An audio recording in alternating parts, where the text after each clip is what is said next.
এছাৰৰ নামত নতুনকৈ হিয়াৰিঙৰ এটা নাটক ৰচি থকা হৈছে। এজন মানুহে শ মানুহৰ নামত কমপ্লেইন দিছে। এটা বিশেষ ৰাজনৈতিক দলৰ মানুহৰ পৰা ছিগনেচাৰ লোৱা হৈছে। কোনো হিয়াৰিঙতে কমপ্লেইনেণ্ট প্ৰেজেণ্ট নাই, তেতিয়াহ'লে হিয়াৰিং কিয় লৈ থকা হয়? এক্সপাৰ্টি পাছ হৈ যাব লাগে। শ মানুহক ডেথ বুলি কমপ্লেইন আহিছে। তো কি চলি আছে ইয়াত? কুৱেশ্যনটো ইয়াত চলিটো কি আছে?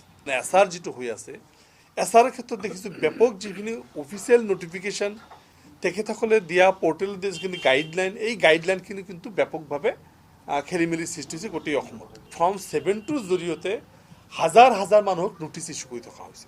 NRCত 19 লাখ মানুহ বাদ পৰাৰ পিছত বাকীবিলাকৰ হৈ গ'ল। তাৰপিছতে এতিয়া এছাৰৰ নামত নতুনকৈ হিয়াৰিঙৰ এটা নাটক ৰচি থকা হৈছে। এজন মানুহে শ মানুহৰ নামত কমপ্লেইন দিছে। গোৱালপাৰাৰ কথা যদি কওঁ, আমি শ মানুহক দিছে।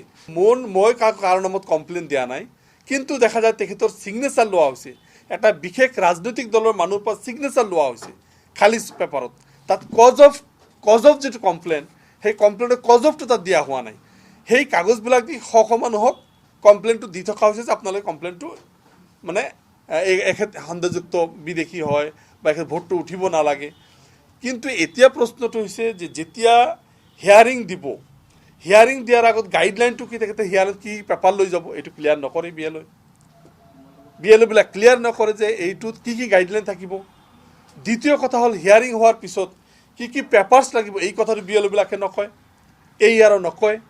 যদি নকয়, তাতে যিখিনি কাগজ লৈ যায়, আধাৰ কাৰ্ড, ভোটাৰ কাৰ্ড, এইখিনি লৈ যায়, তেতিয়া কয় NRCৰ কাগজটো দিয়ক, তেতিয়া কয় ৰেচন কাৰ্ডটো দিয়ক, তেতিয়া কয় ভোটাৰ আই কাৰ্ডটো দিয়ক, তেতিয়া আপোনাৰ দেউতাকৰ ভোটাৰ আই কাৰ্ডটো দিয়ক। ডেট কুৱেশ্যন হৈ আছে। এতিয়া কথাটো হৈছে, গোটেইখিনি হোৱাৰ পিছত সেই মানুহজন ইণ্ডিয়ান ভোটাৰ হিচাপে পাব নাপাব, তেখেতৰ অফিচাৰটো ছেটিছফাইড হয় নহয়, তেখেতৰ নামটো সোমাব, এই কথা সম্পৰ্কে কোনো একনলেজমেণ্ট দিয়া নহয় বা কোনো ধৰণৰ মানুহক কোৱা নহয়। তেতিয়াহ'লে কেনেকৈ থাকিব মানুহজন? তেখেতৰ নাম সোমাইছে নে সোমোৱা নাই, কেনেকৈ গম পাব? Second part. থাৰ্ড পাৰ্ট হ'ল যে যিখিনি মানুহৰ নামত দি আছে, সেই মানুহবিলাকে যেতিয়া মানে কমপ্লেইনটো কৰিব, যেতিয়া হিয়াৰিং হ'ব, কমপ্লেইনটো প্ৰেজেণ্ট থাকিব লাগিব। কোনো হিয়াৰিঙতে কমপ্লেইনেণ্ট প্ৰেজেণ্ট নাই, তেতিয়াহ'লে হিয়াৰিং কিয় লৈ থকা হয়? এক্সপাৰ্টি পাছ হৈ যাব লাগে। সেইটোত কিয় কৰি থকা হোৱা নাই? একেদিনাই কেইবা হাজাৰ মানুহক মাতি ৰাতিপুৱাৰ পৰা সন্ধিয়ালৈকে তেখেতসকল থিয় হৈ থাকে। কাৰ নাম কেতিয়া চিৰিয়েল আহিব গম নাপায়। খোৱা পানীৰ ব্যৱস্থা নাই, পেচাব পায়খানা কৰাৰ ব্যৱস্থা নাই। ল'ৰা ছোৱালীলৈ ৰাতিপুৱাৰ পৰা মানুহ লাইন ধৰি আছে। ফেমিলিৰ কোনজন মানুহক সন্দেহ কৰা হৈছে, এজনক কৰা হৈছে, বাকীবিলাকক কৰা হোৱা নাই, বা ক'ৰবাত গোটেই ফেমিলিটোক কৰা হৈছে। এই যে যিখিনি মানুহ কৰিব, তাৰ কোনো ৰুটিন নাই, কোন তাৰিখত কিমানজনক কৰা হ'ব। এতিয়া সেইটো লাষ্ট ডেট কেতিয়া? 22 তাৰিখ। ডেট মিনছ অহাকালি। আজি 21 তাৰিখ, অহাকালি 22 তাৰিখ। 22 তাৰিখ যদি লাষ্ট হয়, তেতিয়াহ'লে গোটেই যিটো এপিছ'ড, এইটো কেনেকৈ সম্পন্ন কৰিব? যে মানুহৰ মৃত্যু ঘটাই শ মানুহক ডেথ বুলি কমপ্লেইন আহিছে। হোৱাজ তেখেতসকলে ডিউটি কৰি আছে, কোনোবাই চাকৰি কৰি আছে, কোনোবাই ঠিকা কৰি আছে, কোনোবাই কাম কৰি আছে, কোনোবাই ইটাৰ ভাড়াত কাম কৰি আছে। তেখেতসকলক ডেথ বুলি দেখুওৱা হৈছে। ডেথ বুলি দেখাই ভোট চুৰি কৰাৰ ব্যৱস্থা কৰি থকা হৈছে। ভোট চুৰিৰ যিটো কাহিনী গোটেই ইণ্ডিয়াত হৈ আছিল, আমাৰ ইয়াতো ভোট চুৰিৰ মানুহক মৃত্যু দেখাই আজি আপুনি শুনি আচৰিত হ'ব। কাইলৈ আমি কমপ্লেইন কৰিছোঁ যে কোনোবা বিএলঅ'ৰ ডেথ বুলি দেখাই দিছে, ARO দিছে বিএলঅ'জন death, but he is doing his duty.